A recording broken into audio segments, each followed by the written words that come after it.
शिव जी प्रकट होकर कहते हैं, अरे ये सुयशा, जब तेरा पति नंदी मेरे साथ में रहता है, सुयशा तेरा पति नंदी मेरे साथ में विराजमान है, मेरे साथ रह रहा है, तो तूने किस कामना से मेरी आराधना करनी? कामना क्या है? तुमको बड़ा भाई कामना क्या है ये बता। तुम किस कामना से, किस कार्य के लिए तुम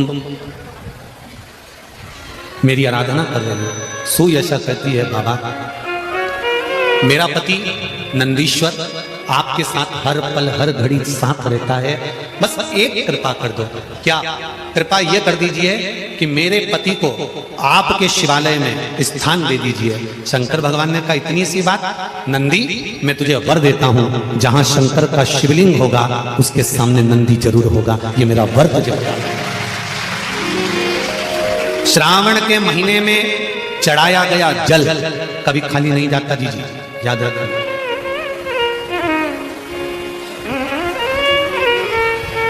श्रावण के महीने में आप लोग कुबेरेश्वर धाम आए हो, खाली नहीं जाएगा शिव की। एक लोटा जल भरकर आपने कुबेरेश्वर बाबा को चढ़ाया है, एक लोटा जल भरकर आपने कंकर शंकर को समर्पित करा है, एक लोटा जल भरकर भगवान शंकर को समर्पित कर कर जा रहे हो, तो यह अंदाजा लगा कर रखना कि खाली नहीं जाएगा। इसका नाम कुबेरेश्वर महादेव है। जरा विचार करिए, इतना बड़ा टेंट गिरा, अगर यही टेंट दिन में गिरता तो ना जाने कितनों को ले बैठता, पर तलवार के घाव को उसने सुई पर ले लिया था। वो कहते हैं ना, बड़े घाव को भी थोड़े पर निकाल देता है, वो कुबेरेश्वर महादेव है, वो महाकाल राजा है, कोई साधारण नहीं हो सकता, सहज नहीं है। कहा, सुयशा नंदी को मैं वर देता हूं कि वो मेरे मंदिर में विराजमान होगा, मेरे सम्मुख में विराजमान होगा।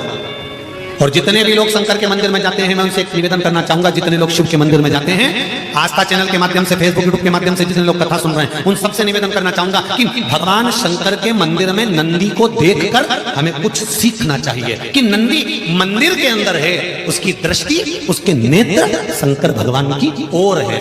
तो मंदिर जाने वालों को नंदी सीख देता है कि जब भी मंदिर में आओ, मेरे जैसे आना, जैसे मैं शंकर को देखता हूं उसी को देखकर जाना, संसार को नहीं। नंदी सीख देता है कि मेरे जैसे बनना मंदिर में आने के बाद। शंकर के मंदिर से, शंकर के शिवालय से, मेरे भोलेनाथ के मंदिर से सीख मिलती है कि नंदी शंकर भगवान को ताकता रहता है, देखता रहता है। कभी तुमने किसी नंदी का फोटो नहीं देखा होगा जो भगवान शंकर सामने है और नंदी यूं मुड़ के देख रही हो, देखा? पर तुम जितने नंदी की बहनों बैठी हो ना, और जितने नंदी के भाई लोग बैठे हैं, ये जब जब शंकर के मंदिर जाए और भगवान के अभिषेक चल रहा है, ये जल चढ़ा रही है, इतने में कोई आवाज लगा देना, नमामि शंशान निर्वाण रूपम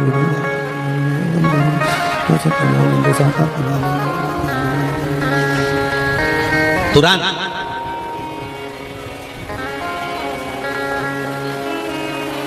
और अगर नंदी ऐसा करता तो, शंकर भगवान के मंदिर में जो नंदी है वो ऐसा करता तो, तुम जल चढ़ाने आई और तुमने घंटी बजाई और बजाते से नंदी पीछे पलट के देख, नंदी की एकाग्र चित्ता, नंदी की एकाग्र दृष्टि सिद्ध कर देती है कि महादेव तुमको प्राप्त जरूर होगा, ये निश्चित है।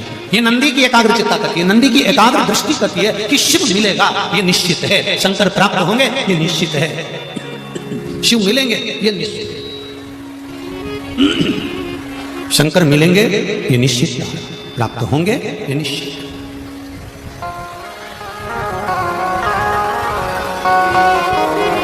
तो शिव मंदिर में जाकर क्या करना है?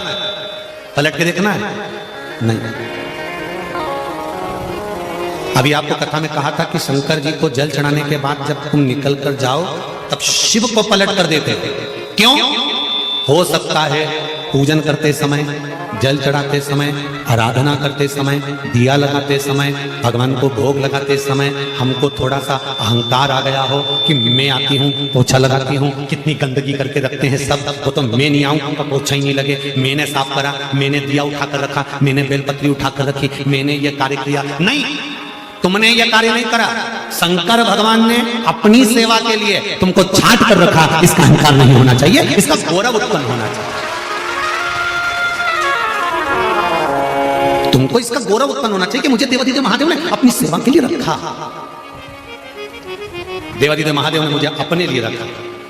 अब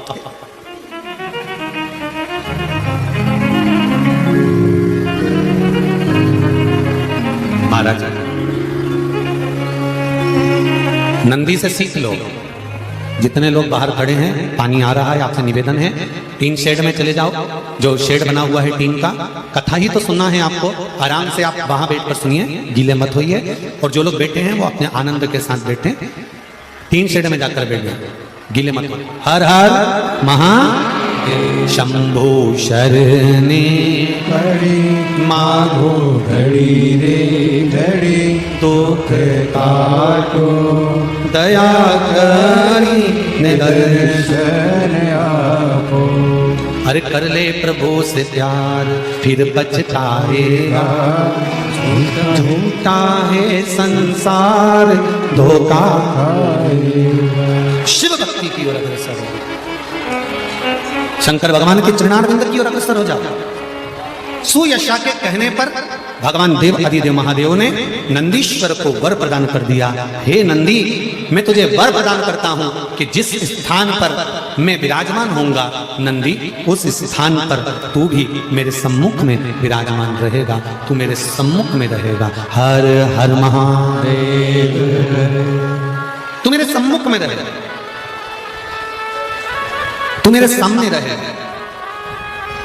और जीजियों, शंकर भगवान से, ये शिव मंदिर से और नंदी के दर्शन से ये हमें सीख लेना चाहिए कि भगवान के मंदिर में जब जाओ तो भगवान से मतलब रखो। भगवान के मंदिर में जाओ तब शंकर भगवान के ऊपर दृष्टि रखो, भगवान से नैन मिलाने का प्रयास करो, संसार के लोगों से नहीं। क्योंकि हम मंदिर तो जाते हैं पर हमारा मन भटक जाता है।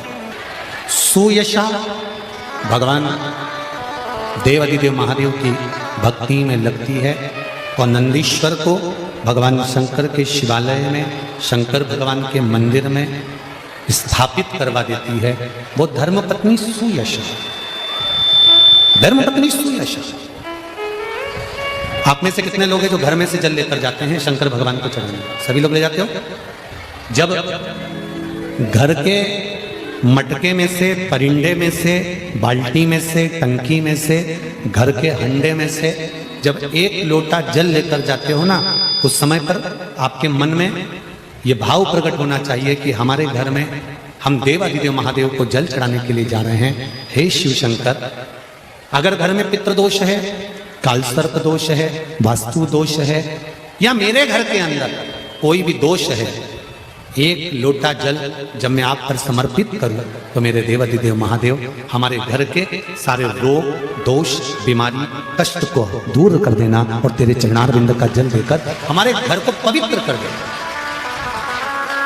तेरे चरणों का जल हमको प्राप्त हो जाए जिससे हमारा जीवन सार्थक हो जाए। घर से जल लेकर जाओ तो ये कहकर जाओ कि हमारे कुछ दोष होंगे पूर्व के, कुछ पाप कर्म होंगे पूर्व के, वो तेरे दरवाजे पर जल चढ़ाने से मिट जाएंगे। जब वहां से आओ तो थोड़ा सा जल लाते हो साथ में, थोड़ा सा जल कलश में 2 बूंद 4 बूंद जो भी तुम लेकर आते हो वो लाकर घर में छींटते हुए प्रवेश करो। क्यों? क्योंकि हमारे घर का कोई दोष होगा, बाबा को जल चढ़ाने से वो मिट जाएगा और बाबा के चरणारविंद का जल लाकर घर में छींटने से लक्ष्मी और वैभव बढ़ जाएगा। ये उसकी कृपा से है, ये उसकी दया से है, ये उसकी करुणा से है। महाराज, श्रावण का महीना चल रहा है। सावन के महीने में कार्तिकेय महाराज की धर्म पत्नी देवसेना और वल्ली देवी, कौन कौन है? जम के बोलो जरा। देवसेना और वल्ली।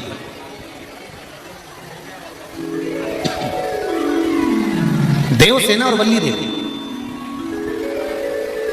ये कार्तिकेय महाराज की दो धर्म पत्नी है। इन्होंने शंकर भगवान की आराधना कब करी थी? तो कहा जिस समय पर माता पार्वती शंकर भगवान के साथ में चौसर खेलती हैं और चौसर खेलते समय पर शंकर भगवान हार जाते हैं, नीलकंठ पर जाकर बैठ जाते हैं। नीलकंठ पर से भगवान शंकर कार्तिकेय जी से बात करते हैं। भगवान विष्णु स्वयं पासा बनते हैं, रावण निर्णायक बनता है और कार्तिकेय के कहने पर वापिस पुनः शंकर भगवान चौसर खेलने के लिए माता पार्वती के साथ बैठ जाते हैं। फिर वापिस और शंकर भगवान जब माता पार्वती के साथ चौसर खेलने वापिस बैठते हैं, पुनः विराजमान जब हो जाते हैं, फिर बैठ जाते हैं। तब पार्वती मैया जब हारती हैं तो पार्वती जी के मन को यह लगता है कि हारने का कारण क्या है। आज हमारे भी संपूर्ण मध्य प्रदेश के चुनावों का निर्णय आना है। किसी की हार होगी और किसी की जीत होगी, पर जो जीत गए उनसे निवेदन है तुम्हारे भीतर यह अहंकार नहीं आना चाहिए कि हमें जीत मिल गई, और जो हार गए उनके भीतर यह भाव प्रकट नहीं होना चाहिए कि आंख में आंसू भर जाएं या विचार करा जाए कि क्यों हारे। हारने का कारण ढूंढना है कि कारण क्या है, कि जो हमारी हार हुई उसका कारण क्या है, उसका कारण क्या है। अभी पहले कथा में भी कहा आप आए नहीं और सुबह हो गई, मेरी पूजा धरी रह गई। कारण क्या था, क्यों नहीं आए? हम शंकर जी के मंदिर जाते हैं, हम जल चढ़ाते हैं, हम पशुपति व्रत करते हैं, हम शंकर भगवान को बेलपत्र समर्पित करते हैं, हम शंकर भगवान को चावल का दाना समर्पित करते हैं, हम शंकर भगवान की आराधना करते हैं। इसके बाद भी शंकर भगवान हमारी क्यों नहीं सुन रहे? और जैसा तुम करते हो वैसा की वैसे तुमने अपने रिश्तेदार को बताया, वैसा की वैसे पशु प्रतिव्रत तुमने दूसरे को बताया, वैसा की वैसे नियम तुमने दूसरे को बताया और दूसरे ने करा और उसका हो गया। और तुमने करा नहीं हुआ, उसका कारण क्या? जीतने की कतार पर थे, हार गए, कारण क्या? क्या कमी रह गई? क्या हो गया ऐसा? क्यों नहीं जीती? हमको